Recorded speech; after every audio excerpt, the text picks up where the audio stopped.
नमस्कार। मैं श्रीपाद बख्शी पुनः उपस्थित हूं आपके सामने पानी से जिंदगी से एक और मोती लेकर। सूचनाओं की अति उपलब्धता के बीच आज सभी थोड़े परेशान से लगते हैं, क्योंकि एक तो सूचनाओं की अधिकता बहुत है और विश्वसनीयता दांव पर। किसी भी विषय पर अत्यधिक जानकारी के अलावा विरोधाभासी सामग्री का उपलब्ध होना परेशानियों को और बढ़ाता है।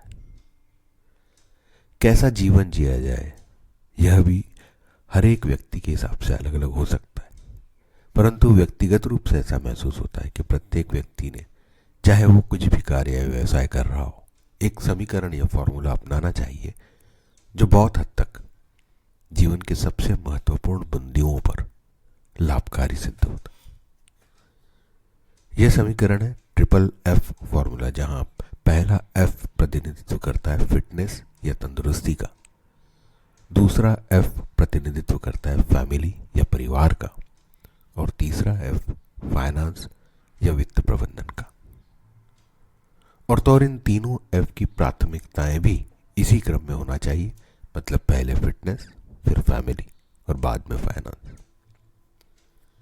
यदि आप अपने आसपास नजर दौड़ाएं तो देखेंगे कि इन तीनों को दी जाने वाली प्राथमिकता भी यदि बदल दी जाए तो बात बिगड़ जाती है। यदि फाइनेंस को प्राथमिकता दी जाए तो फिटनेस और फैमिली नकारात्मक रूप से प्रभावित होती है। यदि सिर्फ फैमिली को प्राथमिकता दी जाए तो फिटनेस और फाइनेंस। यदि कोई स्वयं को तंदुरुस्त रखेगा तभी वह परिवार और वित्त प्रबंधन को प्रभावशाली रूप से संभाल सकता है। इन तीनों बातों को इस प्राथमिकता से निभाना भले आसान दिखे पर बहुत कठिन होता है। यदि प्रत्येक बात को व्यवस्थित और अच्छा करना चाहे और किसी भी और उसका किन बातों पर प्रभाव पड़ता है उसका विश्लेषण किया जा सकता है, जो स्पष्ट करेगा कि यह कितना प्रभावी। सबसे पहले फिटनेस को बनाए रखने के लिए जिन गुणों की आवश्यकता होती है वह एक व्यक्ति के जीवन के अनेक पहलुओं को प्रत्यक्ष और अप्रत्यक्ष रूप से छूता है और सकारात्मकता लाता है। फिटनेस या तंदुरुस्ती कुछ बहुत ही आवश्यक गुणों को आत्मसात किए बगैर आ नहीं सकती, जैसे अनुशासन, समय प्रबंधन, खान पान पर नियंत्रण अर्थात संयम, अपने परिवार से, अपने शरीर से प्रेम, आलस से दूरी। एक तंदुरुस्त व्यक्ति अपने शरीर से बात कर पाता है क्योंकि वह इतना मन से जुड़ा होता है कि शरीर के इशारों को समझ पाता है और समय रहते उस पर कार्य कर पाता है। यदि परिवार पर काम करना हो तो भी अनेक गुणों का होना आवश्यक है। बड़ों का सम्मान और आदर उस समय भी जब विचार और प्राथमिकताएं अलग हों।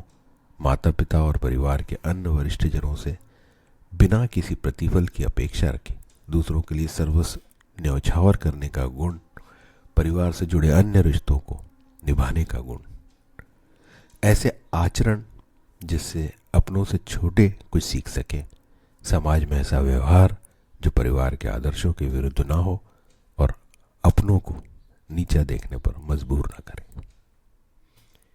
यदि फाइनेंस या वित्त प्रबंधन की बात करें तो मेहनत और ईमानदारी से स्वयं और परिवार के लिए कुछ कमाते हुए अपने खर्चों पर नियंत्रण, भविष्य के लिए योजना और किसी विपरीत परिस्थिति से निपटने के लिए बचत करने के लिए अपनी कई इच्छाओं पर नियंत्रण और कुछ को भविष्य के लिए स्थगित करने की समझ।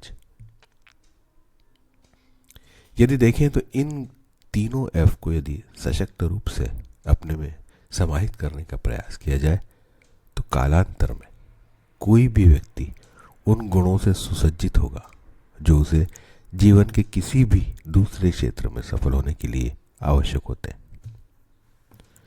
और जो एक सबसे महत्वपूर्ण बात है वह है कि इन तीनों ही बातों को कोई दूसरा आपके लिए अर्जित नहीं कर सकता। जय हो, नमस्कार।